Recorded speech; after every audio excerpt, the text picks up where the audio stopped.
You tune into the Sportscast with Brian, Craig, and Jeff. Give you all the sports news you need. We give you outspoken thoughts about all the headlines. We talk baseball, football, hockey, and more. No matter the topic, we cover it. Get ready for the show and keep it outspoken. Keep it outspoken. We keep it outspoken only on the Sportscast.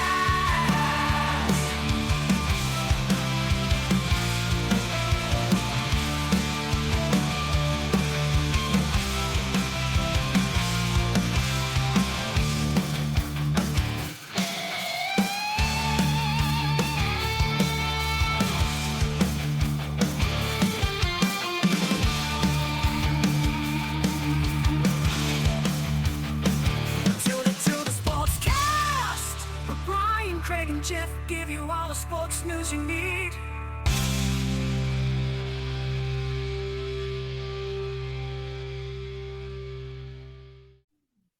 Hey guys, welcome in. It's the Outspoken Sportscast here. You got your hosts, Brian, and welcome back, Craig. Welcome back. Long week last week, but we got it. But we got it. All right, guys. Well, this is episode 146, Talks on Tuesday, Top Defense Edition. Adam Scheins come out with his top 9 defenses. We're going to go through that list, see if we agree, and talk about the defenses headed into the season. And we got the headlines of the week as well. We got a starting quarterback who won his position. We have a crazy John Gruden rumor. We've got some baseball news and some NFL injuries right after this.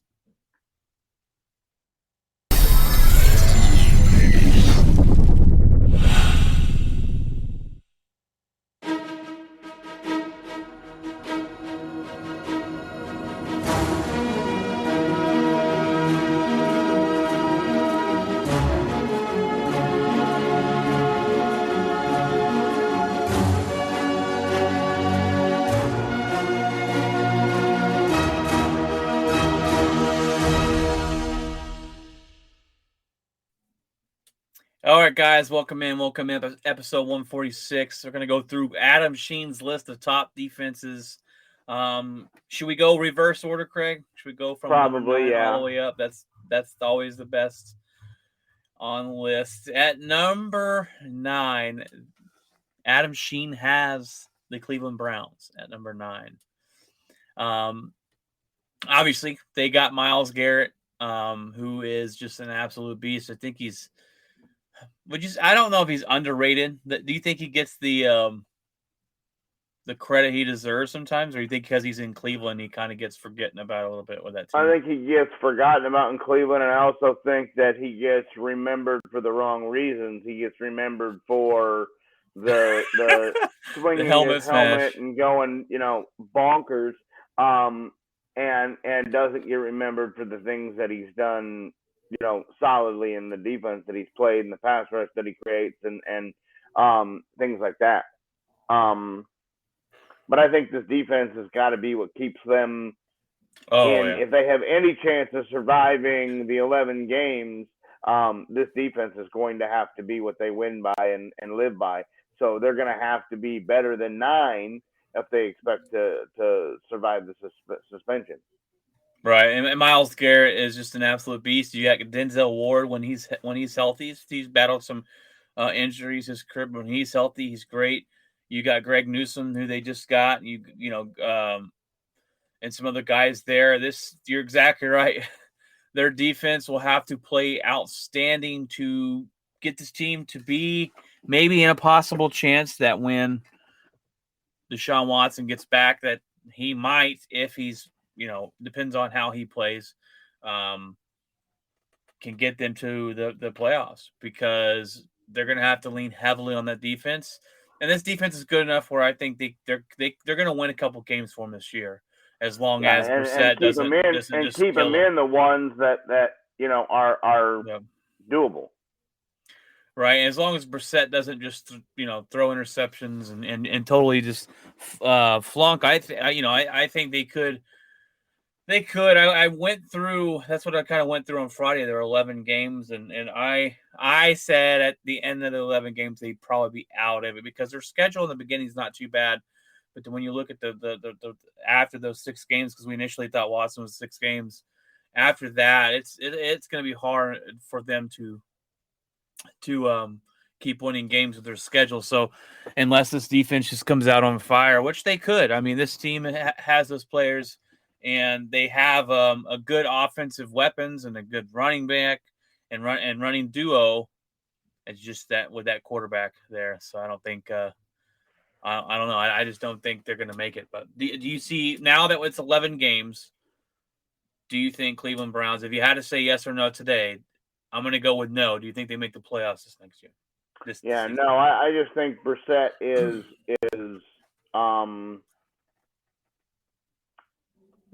he's not good enough. He's good enough to keep you in some games in your average everyday NFL, but when that schedule gets tough, I think I don't think he can compete with the top NFL quarterbacks and the top teams.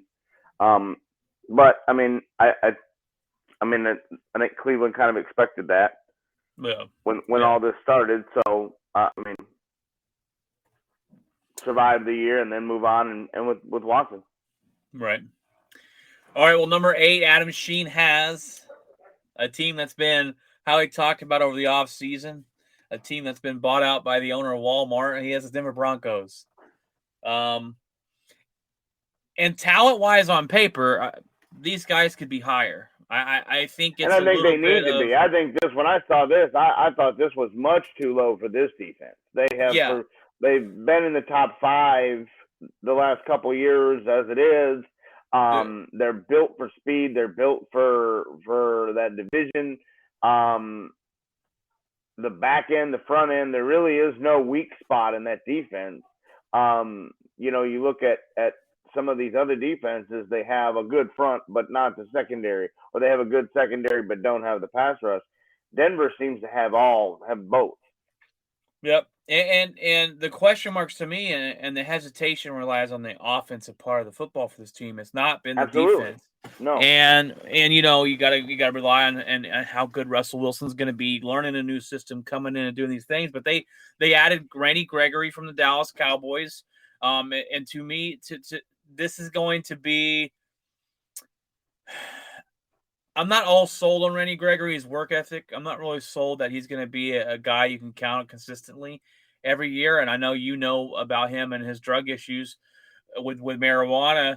But even with him playing on the field, I'm just not sure. This could be like when y'all got Quinn from Chicago. He got overpaid after one good year with you guys, and he goes to Chicago, and it kind of, nothing really to write home about. This could be. For them, this could be a big piece to help them. They moved on from Von Miller last year, but they bring in Randy. It definitely helps them now that they're not going to test him for the weed. I think he's able to be himself, and I mean that was the only thing keeping him off the field in Dallas. He just couldn't stay off he couldn't stop failing tests. Yeah, now we're going to see how in his endurance and injury, because injuries start happening, that he's starting to play more. So we'll see with that, but that was a good pickup for them, I think. If it pans out, there's still some questions. Definitely there. Didn't hurt. You got Bradley Chubb, who's an absolute beast, and then you look at their secondary, and Justin Simmons, safety, Patrick Surtain. They just added who's already talking about being a lockdown corner there. And this defense is not the questions that I have, and I think they should be at number 5 at the least, at the lowest. At the lowest.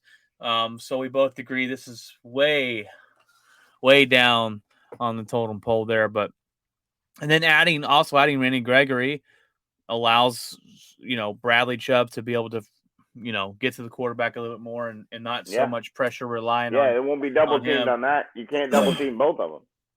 Yeah, when they had Von Miller and then Chubb, they had to double team one or the other, and then when Von Miller left, they didn't really have that piece. So Bradley Chubb was fighting double teams, and now hopefully that able to allow him to get the single coverage where he can just focus on rushing the quarterback.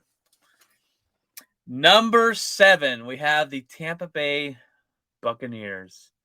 They're bringing back a lot of the same guys. Levante David is an absolute stud And Yep. Devin White, absolute stud. Shaq Barrett, a guy that the Denver Broncos regret letting go. Jason Pierre-Paul. Oh no, he's gone. My bad. He's gone. I thought he was still there.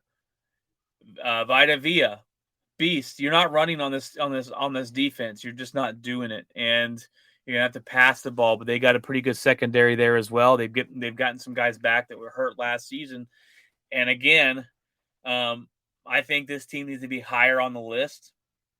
And the question marks rely on the offensive side of the football. That offensive especially now with what they've gone through this training camp. Yep. I think this is another one that the defense is going to have to keep them in football games because the offense just isn't going to be your high-powered 30, 35 points a game offense. I think this offense is going to be less scoring and Brady's going to have, quick. He's not going to be able to throw the ball deep down the field. He's not going to have that kind of time. Did you look at their opening schedule? Their first 4 games? They're pretty tough. They play the Dallas Cowboys. Brutal. Dallas, Green Bay. We play them week 3. They play the Saints defense. Dallas, Green Bay, Kansas City, and somebody else is the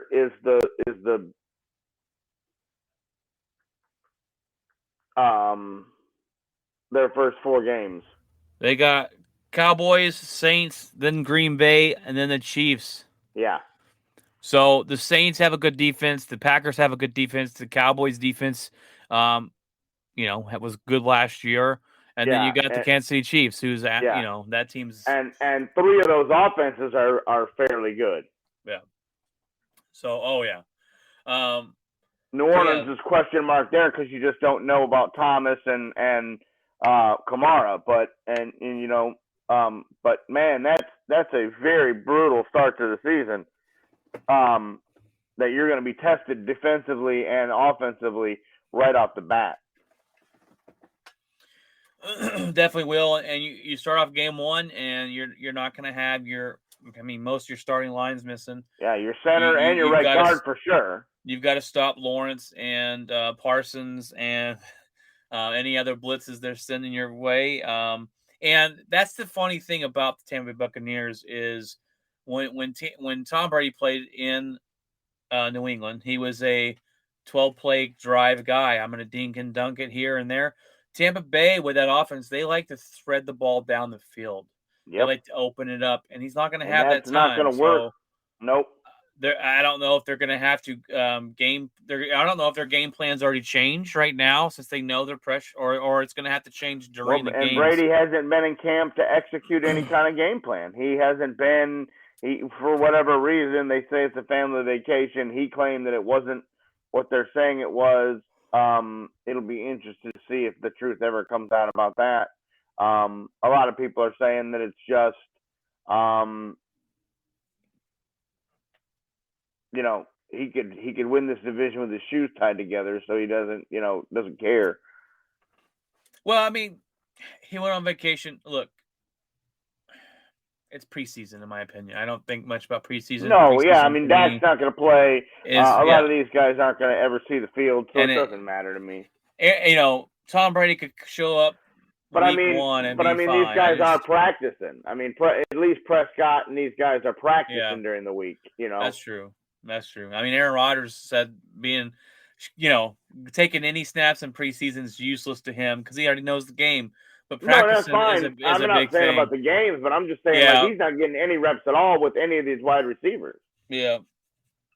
So it'll be interesting to see if kind of this might be the fall off for Tampa Bay this year. They do hit the first 4 games are pretty tough matchups. New Orleans is probably the question mark there. But we'll see. I think Tampa's defense should be a little higher on the list as well. But we'll see. We'll see where they finish at the end of the year. We have number 6 is the New Orleans Saints. And this team, defense-wise, last year was really good. They get to the quarterback. Cam Jordan's an absolute underrated beast. He's going to probably play his whole season or whole career there in New Orleans. Marshawn Lattimore, absolute beast as well. They get a new head coach. I'm interested to see what kind of where they're going to go with it. It is he a defensive-minded coach? Do you know anything about Dennis Allen? Is he a defensive-minded coach, or is he? I mean, Sean Payton was obviously offensive-minded, but I just Allen is more on the defensive side of the ball. Defensive side of the ball. Okay, this could be better for that defense. It could be, and I think they only get better by the longer they play together. I just think, I think they're probably 6-5. You know, they're a very solid team defensively, and with Jameis Winston, you just never know what you're going to get. So again, keep him in the game. Yeah, and they signed Tyrann Mathieu last year. Yeah, and he kind of had a resurgence there, which was good for him, and so they have the the guys to be a good defense, and I think they're going to be steady. It's just that, again, we were looking at the question marks on the offensive side of the ball. You've got, it all depends on Winston. Is he going to be? And when he was healthy last year, he played pretty good. He cut back on the interceptions. He played really good. So if he can get back to that form and stay healthy, this team could be a number. They could be in the wild card. That's one of my predictions, is that they make the playoffs this year. But excuse me. Number 5, we have the Los Angeles Rams, which I don't know about you, but this is low. I thought they'd be top 3 at least, maybe 1 or 2. You got Aaron Donald, who is an absolute truck. There's no stopping Aaron Donald. It doesn't matter what you do. This guy's the best pass rusher, defensive guy that I've seen since Reggie White. And I barely got to see any Reggie White, but I've seen him play, and he was an absolute beast. Aaron Donald's just a stud. There's no ifs, ands, or buts. They got Jalen Ramsey. They added Bobby Wagner there. They didn't sign back Von Miller, but they got Bobby Wagner to kind of take over his spot as a veteran linebacker. This offense got better. They should be top 3, 1, 2, or 3 in my opinion. But he has them here at number 5. I don't know if he's expecting them to fall off a little bit here, but this team is going to be fighting at the end of the season again to go to the championship. So they're going to make that late run probably, but this team's very talented, unfortunately, for us. Yeah, I think I have the Rams as repeat in the NFC, and I think the defense is why they won the Super Bowl. I think Cincinnati was driving down the field, and I think Aaron Donald, Cincinnati couldn't block Aaron Donald on 2 plays, and there's the end of it. So I believe that at the end of the day, this defense is going to be very, very stout and very, very difficult to deal with. And I know that Donald is basically unblockable. You better double team him. You better get ready. He's going to get his over the course of the game. And just like in the Super Bowl, that he wasn't really a factor all day, but then at the end of the game, when they really needed him, there he is. And I just think that is a huge defense. Ramsey, Wagner. If Wagner still has anything left that he gave to Seattle, then that's a amazing pickup for that team. So they just seem to get better and pick these guys up and plug them back in, and away they go. And they've had success so far doing it, and I expect them to be one of the top 3 or 4 defenses all year. Yep, definitely. Number 4, this team is there, I think, because this high up because the acquisitions they made in the offseason. We haven't seen this defense be dominant yet on the field. That's the Los Angeles Chargers. And me, you, and Jeff are very high on the Chargers. When we did our playoff brackets, we were pretty high on the Chargers. And this team has, on paper, one of the most talented teams in the NFL. They go toe and toe with anybody. They got Joey Bosa, they got Khalil Mack to pair up with him. They're going to be able to get to the quarterback. They added J.C. Jackson, who's an absolute stud from New England, to go along with Durham and James and Asante Samuel Jr. This team is absolutely loaded on both sides of the football. Yeah. If they can put it together, this team has a roster to make it to the championship. Now, yeah. I think they're at number 4. I think it's maybe a little too high right now to put them there before the season starts, because we haven't seen it on paper. We haven't seen it on the field yet. And the Chargers have always been that type of team that has a lot of hype around them because their rosters are usually pretty good, but then they don't put it together. So I would probably lower them in this ranking. I'd probably put them at 6 or 7. Still keeping them in the top 10, but number 4 for me is a little too high for them right now. I could see them jumping up after the season, and being that high or even higher. But yeah, I mean, a lot of our predictions were based on offense and based on the quarterback and based on the wide receiver and everything like that. But this defense and what they've done obtaining guys could be brutal. I mean, could be with Khalil Mack and everything like that. J.C. Jackson. It could be the piece that puts them over the top. Maybe that's what they've been missing over the last couple of years. They've been able to score points, but they haven't been able to stop anybody. And if they've always talked about the defense in San Diego, but it really hasn't ever shown. And maybe this is the year that it does. So I agree that I think you could kind of switch either Denver or Tampa and them. And right. They'll still be in the top 9, but not as high as 4 until they prove themselves. Right, and you got to prove yourselves. All this paper talk is nothing. You can have, there's a lot of teams like that. Dallas Cowboys would be a lot better than they think, because on paper they should win the Super Bowl every year.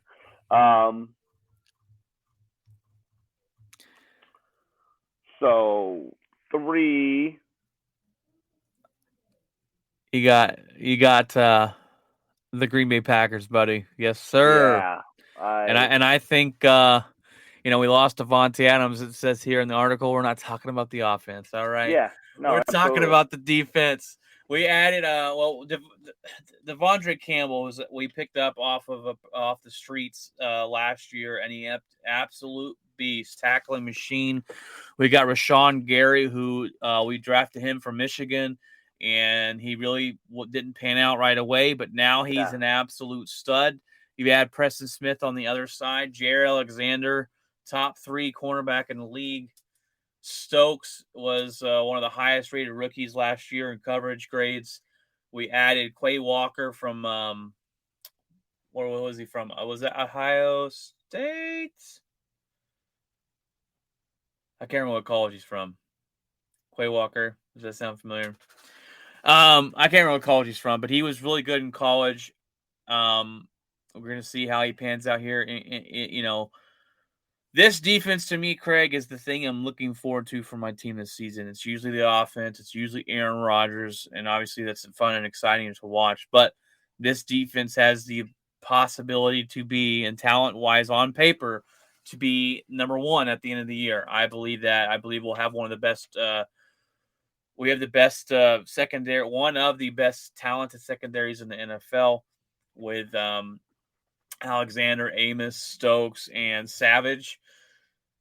So I think number 3 is a really good spot for the Green Bay Packers defense. I don't think it's being a homer or too low or too high. I think Georgia. Georgia, that's right. He went with Georgia with the other linebacker there was a beast. But that one they drafted him. That defense in Georgia was stout. And we drafted another Georgia guy named Wyatt. So Camps, they say he's not doing all that great. He's got a long way to go, but we'll see. Camp is camp, and we'll see what plays out on the field. But I think 3 is a perfect spot for Green Bay. I think they'll finish in the top 3, top 5 defense this season. I'm looking forward to see that more than I am the offensive side of the ball. But where do you see this team? I mean, the defense of the Packers. Oh, I mean, they've always been solid defensively. They've been very, the last few years especially. That's why they've had 13 and 14 wins. I mean, you don't win that many games without that kind of defense. Dallas was kind of stuck at 10, 9, 10, 8 wins. Now all of a sudden Quinn comes in and they win 13. There's the defense that gives you 2 or 3 more wins. So I think Green Bay is that team that they've won 12, 13, 14 games every year because the defense is so difficult to deal with. They've got a pass rush. Alexander, I mean, that guy is lockdown. I mean, you can basically guarantee that whatever side of the ball he's on, that guy's not going to have a very good day.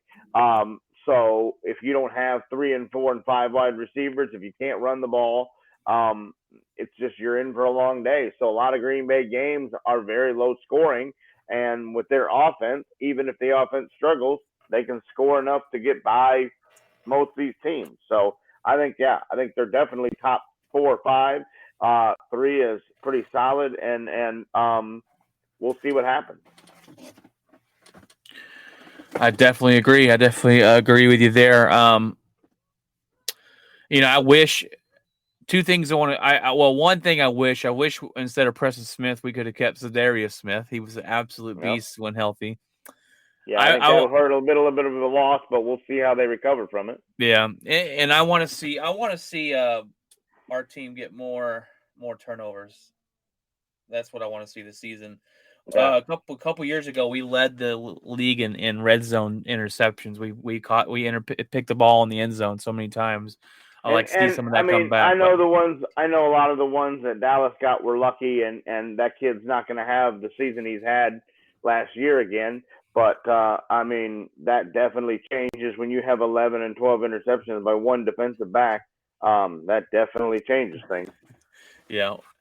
That was another one of my takes, is that Trayvon Diggs will not be as good as Dallas Cowboys fans think. But they had the top 100 came out, and he was number 23, and the NFL just melted down. I mean, like all the players the players are the ones voting, and like Twitter melted down yesterday when that's why you don't. I mean, the list is fun. A list is always fun, but you can't go by it because it's by the players who are going to be a little biased. Yeah. And it's all about recency bias, apparently, too. I mean, it's just. But number 2. This team should be number 1, in my opinion. Should be. And but should be number 1 across the board. In a lot of categories. In almost every category. I think this team has so much to prove defensively because of the way their season ended, because of allowing a team to go up and down the field like it was not even out there. I understand I've sat here and been on the Josh Allen revenge tour, but I can tell you right now, if Buffalo's going to have a revenge tour, it's going to be this defense. And what happened to them last year in the playoffs, letting a team march up and down the field like they were not out there in 7 seconds and allow game tying and game winning field goals is just an absolute it can't happen. So yes, I believe they should be higher, but if you look at the eye test as of last year, I can see where they still have room for improvement in big games. I like this team. I like the way they're built. I like the defense. I think it's solid, but they do have something to prove this year when it comes down to playing in against your top NFL teams. I need to see some lockdown improvement, not letting teams just march up and down the field whenever they want. Who's their cornerback that's really good? Trayvon, what is it, White? Yes. He needs to stay healthy. He does. That's been his biggest Achilles heel. Is he's always hurt. He's very talented. They add in Von Miller to this defense, which we saw with the Rams last year. He still had plenty left in the tank. And the one guy that I've kind of followed in college and went to Buffalo is Ed Oliver. And I thought he would be more of a presence, but Yes. he they say he put up his best his career best 10 tackles for loss last season, but that's not the stat you want. You want sacks. And so Ed Oliver is a guy that I think could play better. He's been in the league for 4 years now, I believe, 3 or 4 years. 3 or 4, yeah. So this team needs to step up defensively. The offense can only do so much, and offense is going to win you a lot of games. But we see ultimately when it comes down to those playoff games, the nitty gritty, it's the defense that's got to make a play here or there to get you over that hump. And Buffalo Bills, as a fan base, have a chip on their shoulder, and Josh Allen's on a revenge tour. He's got a chip on his shoulder, and I think this defense needs to play with that same chip. And they're going to be winners of the division, and we'll see them deep. I expect them to go to the Super Bowl, and so do you. We talked about that already, but yeah. Number one is the San Francisco 49ers. Yeah, this was a surprise to me. I mean, I like them defensively, but I don't think that I would call them the best defense in football. I just don't. I mean, if you're the best defense in football, then I would think that, that should win you a lot of football games. And I think the offense had to win their games last year because, not that the defense let anybody down, but I mean, I think it was more like special teams and stuff like that beat like Green Bay in the playoffs. And I guess that falls under defense. Defense. I mean, their defense shut down Aaron Rodgers. Is this team number one? I would say no. I would say top 3 if I had to say something. This team they're interesting because, right? With their coach Shanahan, his running ability, running the ball, you don't think they would win, but he finds himself overachieving with a lot of his teams, which means he's a good coach, which we all know that. Last year, Nick Bosa, not Joey Bosa, sorry, that's the Chargers. Nick Bosa was hurt. So they have the potential to be number one. And I think that's what they're going to rely on. Their running game, especially with Trey Lance being their quarterback, they're going to rely on that running game and their defense to keep them in games, and they're going to win those low-scoring games with Shanahan's system. And he's going to make a system, obviously, for the rookie quarterback that he can understand until he gets, in full go mode there. But this team should be competitive. Now they are playing in a good division. The division just got weaker. Their team might have got weaker with Jimmy Garoppolo leaving eventually wherever he may go. But they're good. They're a good, solid team, and they added a couple guys, Armstead and Kinlaw's coming back from injury, and so I mean, I think it could be possible. I think this is more of a forecast. I think that's why I think that's why San Diego is so high. Is you're forecasting the moves they made to be better. You're forecasting the guys from the 49ers coming back. You're forecasting that they're going to be better than last year. And while they might be, again, the eye test to me right now, San Francisco is not the best defense in football, and neither is San Diego until they can prove it. So maybe they are. Maybe they come out this year and they lock it down, and the secondary gets better, the linebacking core gets better, and they've always had a pretty good pass rush with Bosa. So Bosa is another one of those guys like the guy in LA where he's hard to stop. When Nick Bosa wants to get to the quarterback, he will. He's had some injuries in the past, and if he doesn't stay healthy, that really hurts the defense. It's just a huge loss if they lose Bosa for time. So, but he was hurt at Ohio State and quit playing to get into the NFL, and he hasn't really played a full season while in San Francisco. So, we'll see. But I got to find a way to keep him on the field. Yeah. That is it. We have the Adam Scheins list, the number 1 through 9 there for the NFL Network. Projecting where he's going to have these teams, and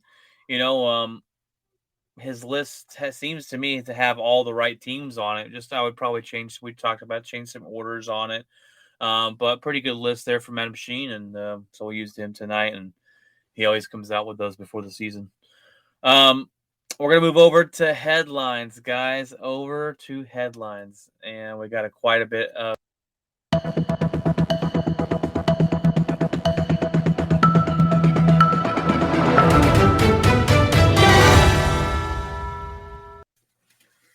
All right, guys, before we get into headlines, I want to let you know we are live streaming to YouTube, Facebook, and Twitter, I believe. I took off the Twitch stream until Jeff gets that fixed, because last week I'm live streaming to some video game.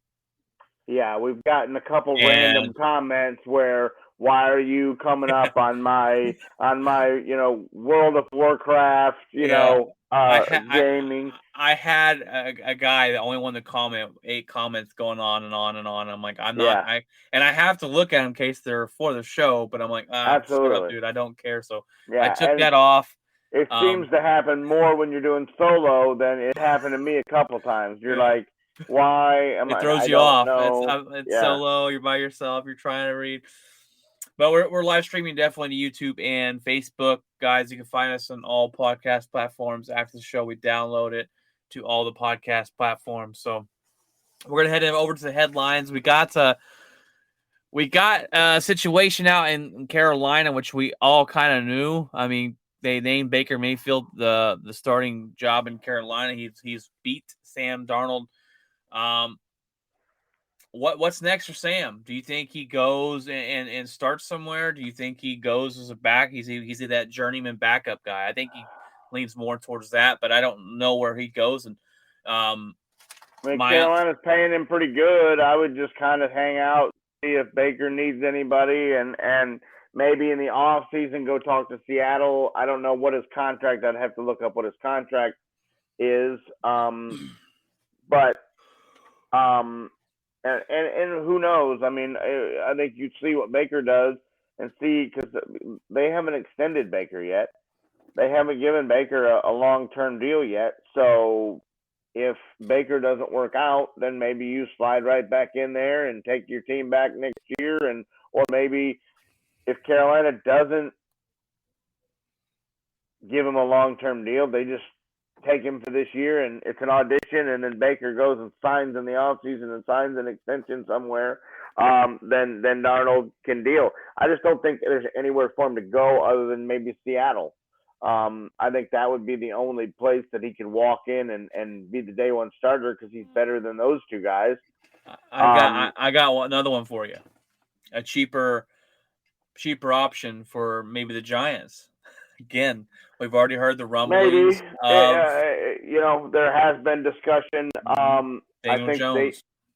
Daniel Jones, I would be shocked if Daniel Jones, even if he starts the season, I don't think he's going to be there very long. He's had a horrific camp. Tyrod Taylor has looked better. And for me, I think after all the things that have happened to Tyrod Taylor with the getting the needle stuck in his lungs and collapsing his lungs, and that's how Herbert got his start. Herbert got his start in San Diego, and do you think he paid that guy? I don't know. I mean, I would look up the bloodline of that trainer to see if he's related to Justin Herbert somehow. Maybe he had some money on a game or something. Yeah, I mean, it just has happened to Tyrod so many times where he's the starter, and then it happened in Cleveland. They went and paid him, and then all of a sudden he got hurt on a play, and it was just a bruise or just something, and he goes ready to go back in, and Baker comes in and throws a touchdown pass, and the rest is history. Baker takes over the Cleveland Browns and takes them to the playoffs, and here's Tyrod just sitting there going, it happened again.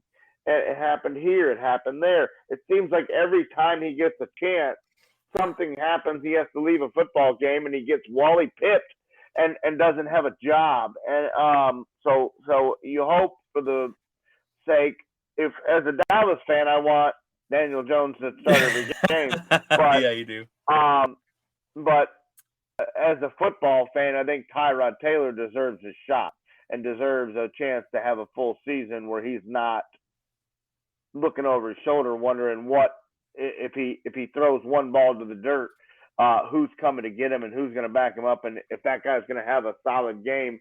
And there he is holding the clipboard again. Right, and going back to Carolina, this is Matt. This is going to win Matt Rule his job, or going to cost him Matt, or put him in the unemployment line. And I honestly think, look, you made your decision on Baker. I think keeping Sam Darnold there is just going to have Baker Mayfield peeking over his shoulder. I think the right decision is to say I made my decision. I'm 100% with it. I've got to trade Sam Darnold now, no matter what. We'll trade him away for nothing. If we have to get him out of here, this is the guy I'm riding with, and you're going to have to ride or die because the only problem is I believe their third string quarterback just had a Liz Frank injury and is going to miss the rest of the season. So I don't think at this point they have a backup if they got rid of Darnold. Yeah. Well, I'm just saying that if that is the right team, right? I'm not sure. I don't know who the third string. I have no clue about it. The third string. You want to look that up real quick. But what I was saying was, Matt Rule, if he has that, looks like he's making having two starting quarterbacks means you have none, and to look like he did, couldn't make up his mind. Matt Corral just they put him on a season-ending IR. Yeah, with that so foot. They have PJ Walker, but I don't know if that would be a sufficient. That's an acceptable backup. I just think if you keep both guys now, it looks like you're indecisive. I think you need to go with Baker. You've got to get Sam Darnold out of there, and maybe you trade him to the Giants. Maybe you trade him somewhere else. But I think from now on, the Flyers are gone on Sam Darnold, and I think we know what he is. And I think that he's going to be that journeyman backup guy like Fitzpatrick was, where he goes bouncing from team to team.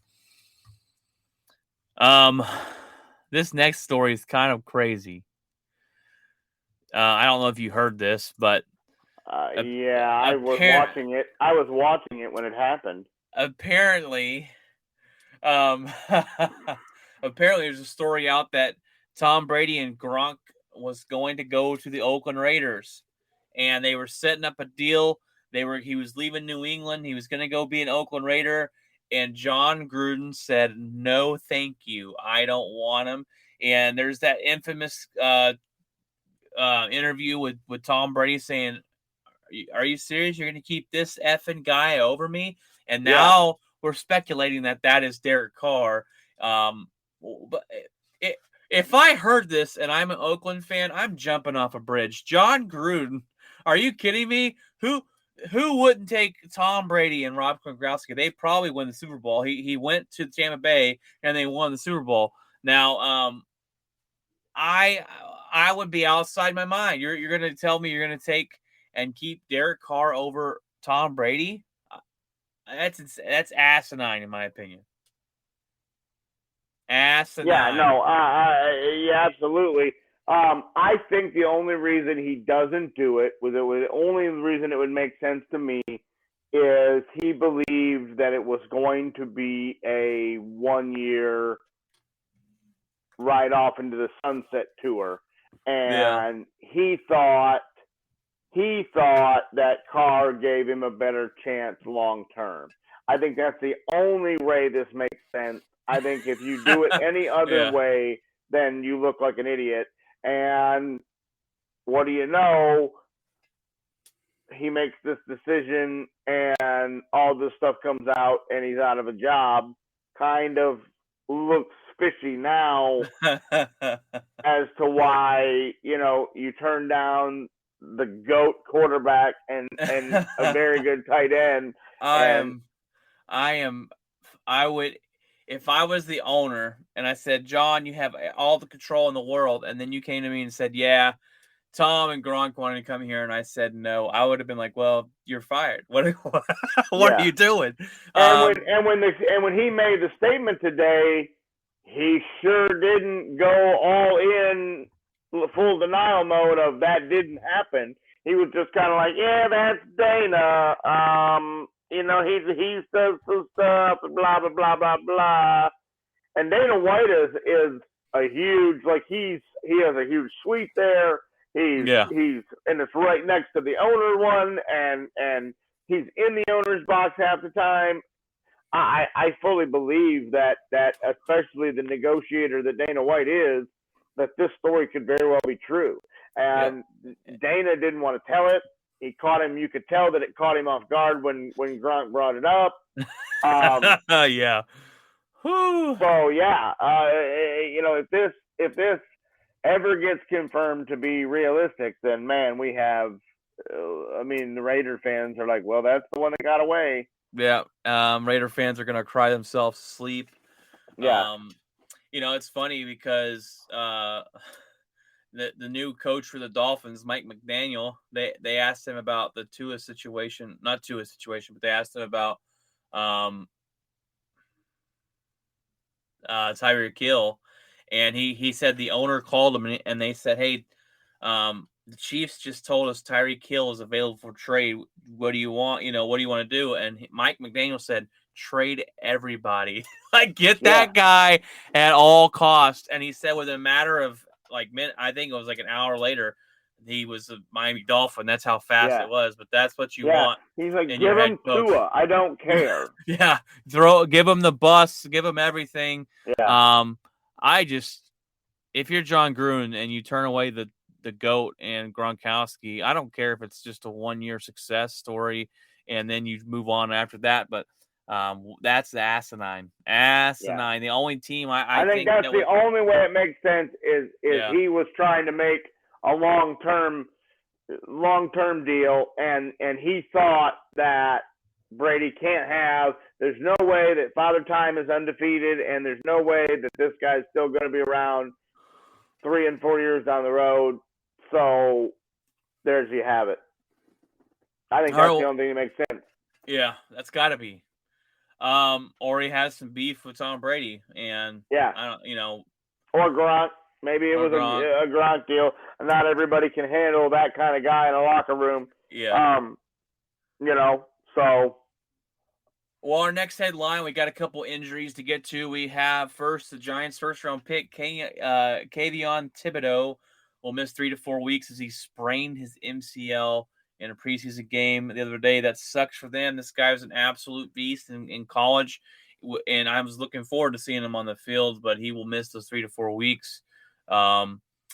We also got Chase Young added to the PUP list. He'll miss the first 4 games of the season, so that stinks for Washington, and he had a bad year last year. He went off of being defensive player of the year to not doing so good last season, and that defense didn't look the same. I don't know what it was. No, absolutely not. But they will miss him this season in the first 4 games. And then quarterback J.C. Jackson will miss 2 to 4 weeks as he has ankle surgery. So that's not good news there for San Diego. Not San Diego. I have them still in my LA and not the Rams here, but the Chargers. But some key guys missing, and you hate to see it. I don't like to see injuries to anybody. Yeah, and the Thibodeaux deal is unfortunate because of how it happened. I didn't see the play. They were talking about he was maybe engaged in a block, and the guy. I mean, it's legal. It wasn't illegal. There was no flag, but in a preseason game, when he's engaged in a guy and another guy goes low and cuts him out. It's just, to me, in a preseason football game, it doesn't seem like something that needs to be done. Is that not chopping? Is that not? I mean, it is, but it was kind of last minute. Like even the coach said, we don't see that it was illegal. It was a good block, but maybe not in a preseason football for game? Preseason football. But we're gonna move on. We're gonna get deal. We're not mad about it, but we are mad about it because we lose our top draft pick for the first month, and he's probably going to miss at least opening day, if not a couple weeks. So we'll see. That is again what you get. The risk of playing these guys in the preseason is you've seen so many. Cleveland has a guy, with an offensive lineman that tore an ACL. Of course, Tampa has had several injuries. The Giants have had a linebacker, another guy. They've got like 3 guys that are now on 2 of them are on injured reserve, and now Thibodeau. So they're dropping like flies. So it's been a very, very rigorous preseason for a lot of teams. So when these fans say, well, no, I don't understand why nobody's playing in Dallas and why these guys aren't playing. Well, this is why, because they don't want anything freak to happen and your season's over before it ever starts. So, so that's an unfortunate incident for that to happen. Deal. Next here, we've got some baseball here, and then we have the basketball news of the day. So first, this just popped out not too long ago before we jumped on, is Tatis Jr. for the Padres. He admits that he failed, and he will do his shoulder surgery while he's away from the game. He's suspended 80 games. This is big. This is a big story for baseball. This is the face of Major League Baseball.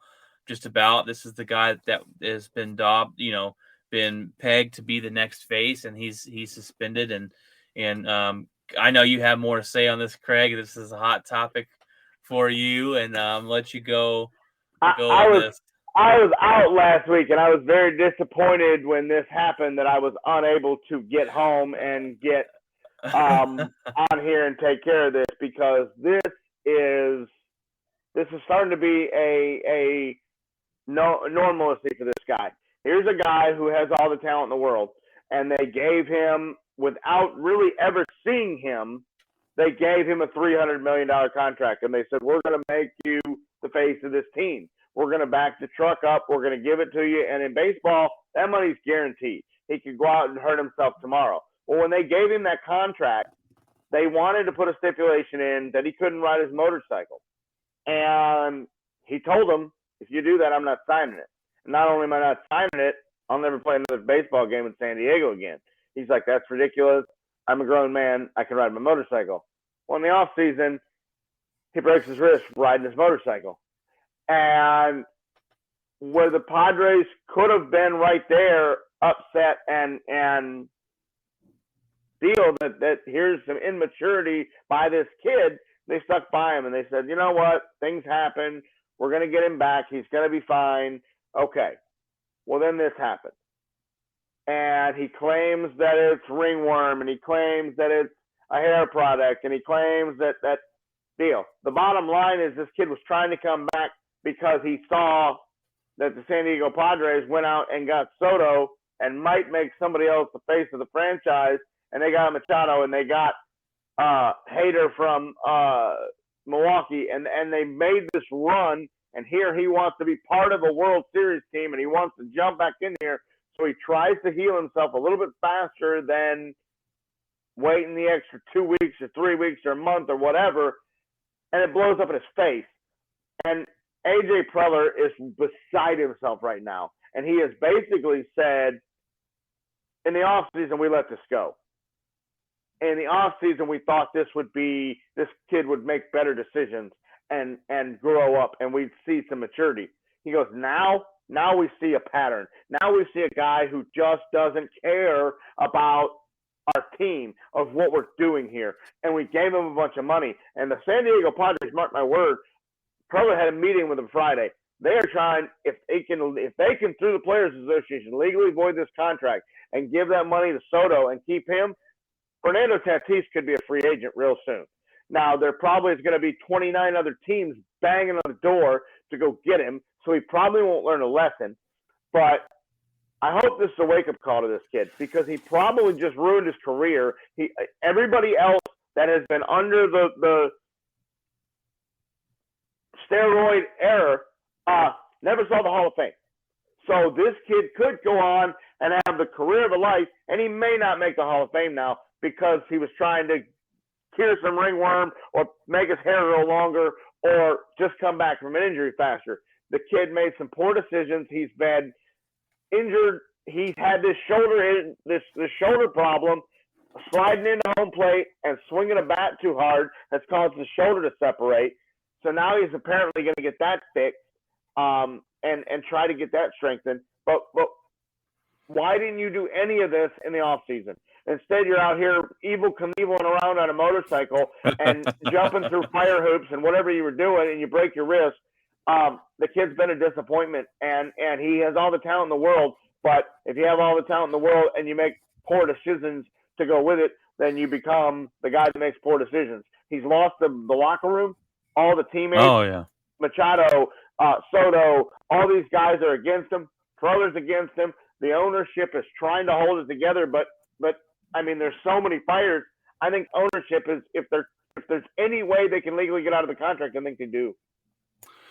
Yeah, you hope this guy is going to wake up.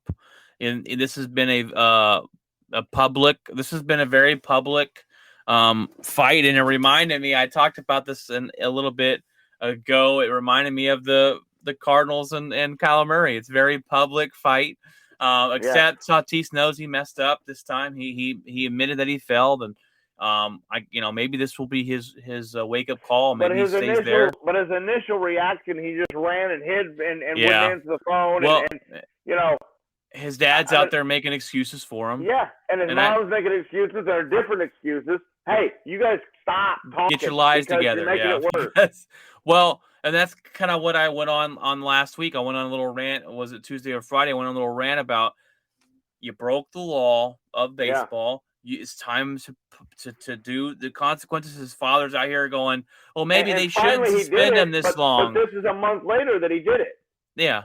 Well, after the meeting with Preller, after the meeting with the organization, they finally told him, hey, you need to man up or we're going to be done. Yeah, and I don't know if they are.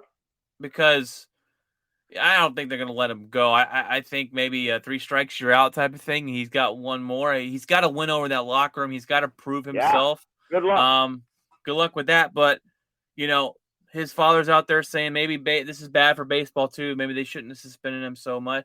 Those are the rules. That's the Quit rule. making your excuses. You can't just go, this was the face of the franchise. It doesn't matter who you games. are. It doesn't matter who you are. He broke the rules. Own up to it.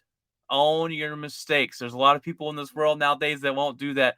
Own up to your mistakes like a man and move forward and try and do better. But this guy is on a path to find himself off his team very, very fast. Yeah. Well, we have Ozuna from the Atlanta Braves. He got arrested for DUI the other night, and he goes back to the first game to Atlanta to play, and his own fans boo him. And let me give you a clap, because Atlanta Braves fans, that's great. I love it. You don't see this very often, but this guy needs to be held accountable.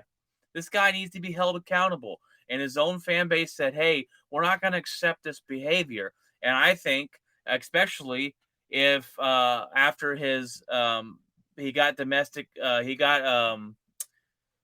what was it? He got arrested 2 years ago for a domestic dispute. In the offseason, he got arrested for domestic for violence. Choking his girlfriend. Went away. Yeah. And now you got this, and this is the way to find yourself off a team. Absolutely. And the team that those guys are building, and the core that they're building, they're giving Acuna money. They're giving they just gave their catcher. They just gave all those guys are locking them down long term. And Austin Riley, they just locked him down. And that core is going to be together for a very, very long time, and they're all young. Atlanta's going to be good for a very long time. And if you don't want to be a part of it, well, then that's fine. Yeah. And that's exactly what Ozuna's going to do. And all those guys are class act, Riley and Acuna and Ozzy Albies and all those guys, Darnold. I mean, all those guys are class acts. Their nose are clean. The organization's clean. So to have a guy like this in your organization, good on the fans for see it. You don't ever see it in any sport. No. I mean, you got Deshaun Watson. The Cleveland fans are cheering him. You got, this thing with Tatis when he comes back and hits his first homers, the fans will forgive him. So Atlanta, good on them for doing it. Yeah, it's fantastic to see a fan base make him own it. And I could see them trade him away in the offseason because I'm surprised he's still on the team after the domestic violence and strangulation of his girlfriend. Absolutely. But they gave him a second chance, and he goes out during the season and gets a DUI. Where's your head at? Are you committed? Yeah. I mean, you're here in a pennant race, and you're out here getting DUIs. Yeah. Insane. It's asinine. I've said that word like a billion times today. All right, well, we got the basketball news of the day before we wrap this episode up. Kevin Durant has met with they met out in LA. He met with the big wigs who run the Nets organization, and he met with the head coach, and they have agreed to move forward together. So the trade talks for Kevin Durant's gone. I don't know if that's because they didn't get the deal they wanted. There's also I heard something about them keeping Kyrie Irving. That Kyrie Irving. They've already come out and said that Kyrie is not going anywhere. And so it looks like they're bringing this team back together. And I wonder what's changed. What's changed, I think, Kevin Durant? Do you just trust your organization now? Because that's you come out and say, I don't trust the way this organization's handling things. I don't trust our future and the way we're going. I don't trust my head coach. I don't trust my GM. And they need to be fired to sit here and go, we'll move forward together. And I'm fine with it. I just don't understand how do they wrap that up and practice together every day and not have some awkwardness or have some frustrations again, because if they start losing, that frustration is going to come out of Kevin Durant. Yeah, I think first of all, if you look at what I don't know if these were mock trades, I don't know how many of these were real, but you look at these, they were going to offer 13 first round picks and this guy and this guy and this guy, and the New Jersey Nets said no. I think New Jersey made the price so high that no one was ever going to trade for him. And I think they just went to him and said, okay, you signed a contract. That wackadoodle over there signed a contract. This guy right here is my head coach. I don't care what either one of you wackadoodles say, but that's my guy. I'm sticking to him, and you're going to go play basketball for him. And I think they just drew a line in the sand. They said you can retire or you can come play basketball for the New Jersey Nets because we're done playing around. We've made this offer so high that no one's going to trade for you. There's not a team in the NBA we're not accepting any trade offers.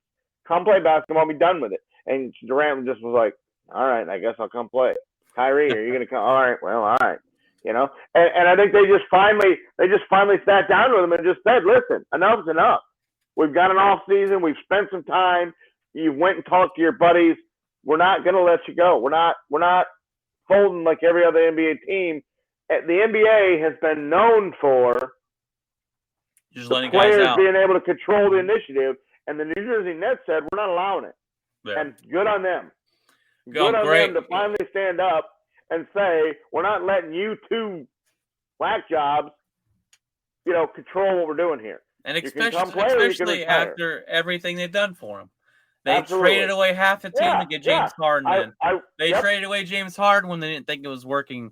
And if that's what happened, because the ownership for whoever owns the Nets, I forget his name, but he said no. This is he's everything Kevin Durant's come out and said he's been against. And if he went out there and said, "Hey, your balls are in my purse, and you're gonna play for some basketball for me," and got this thing worked out, then kudos or you're gonna retire. because I don't know what changed all of a sudden from Kevin Durant They didn't win. wanting to That's leave. what happened. That they didn't. Kyrie didn't get his COVID shot, so he couldn't play half the games. They didn't do as well as they wanted. They made the playoffs because the East was terrible, but then they get bounced in the first round, and they looked like they had egg on their face. And so they were like, well, this isn't supposed to happen. I'm just supposed to show up to the arena, and we're just supposed to win 50 games. Well, that's not going to happen. So if you want to practice and you want to listen to the coach and you want to do what you're supposed to do, that's fine. But until then, go sit over there because we're not trading you. And good on an NBA team for finally standing up and saying, we're not dealing with this. Yeah, there was rumors today before this news came out that the Grizzlies were interested in a trade. I'm please don't ruin your young core for Kevin Durant. Please. And there's guys on the radio going, if I'm the Grizzly, I'm doing that tomorrow. I'm not. No. I'm not doing that at all because I've got young guys, not Kevin Durant, who could blow his Achilles and be done tomorrow. I'm done with that. Yeah. No, you Memphis, you need to keep that core together and keep they're both wackadoodles. So no, I'm not. They're both prima donnas. I'm not doing that. Yep. Kevin Durant goes on Twitter and gets his feelings hurt. No, I'm not doing that. Yep. Well, before we wrap this up, tomorrow is Kobe Bryant Day, baby. 8/24, something I always talk about. I always remember on that day is Kobe Bryant, and so Craig has it there right behind him. 8/24. It's a day to remember Kobe Bryant, whether you loved him or hated him. I love Kobe Bryant, but that's Kobe Bryant Day tomorrow. So hashtag that out there tomorrow, and always remember that day is and forever will be Kobe Bryant Day. Yes, sir. All right, guys. Well, that's our episode today. We didn't get any chit chat on here tonight, unfortunately. Austin stopped showing up, and Kat is not showing up either. Dang it! But we talked too much crap on the Chiefs, I guess. Yeah. Taking a break. Oh, taking a break from that. All right, guys. Well, that's your show today. We gave you the top 9 defenses from Adam Scheins' list, and we gave you the headlines of the week. We will be back Friday. Hopefully, all 3 of us on here. We are getting ready for. Will not be 3. You won't be back? Friday Night Lights. I forget. We forgot to talk about this. Craig, go ahead and discuss. Go ahead and break it to our viewers here. I forget. High school football begins Friday night, and it is the senior year for the trumpet player of the Burleson Centennial Band. So Dad drives the 18-wheeler and carries around the band equipment and goes and drags it on the football field and is the MVP of the band, according to the band director. So, So Friday night, home, away, doesn't matter. I go as far as, the other side of the planet for the band. And so my Fridays and Saturdays will be booked for the next probably 3 months. 3 months? Football season. Only for football season. Probably the next 10, 12 weeks. So Craig will not be on Fridays is what he's trying to tell you. No, it will be a Tuesday only podcaster for the next 10 weeks, and then we'll figure it out from there. But Friday night is the Battle of the Boot, where Burleson and Centennial play, and I've never seen Battle of the Boot. 2 football teams from one small city in the middle of, deal get so riled up and you'll put about 25,000 people from Burleson in a football stadium and throw things at each other. It's the craziest thing you'll ever see. Starting Friday night, we will be Friday night lighting it up. Forgot that started already. Yeah, it is the first football game of the season this Friday, and so we'll catch back on Fridays after high school football. Well, I got some good news from I'd say good news for the podcast. About Jeff the other day is if he's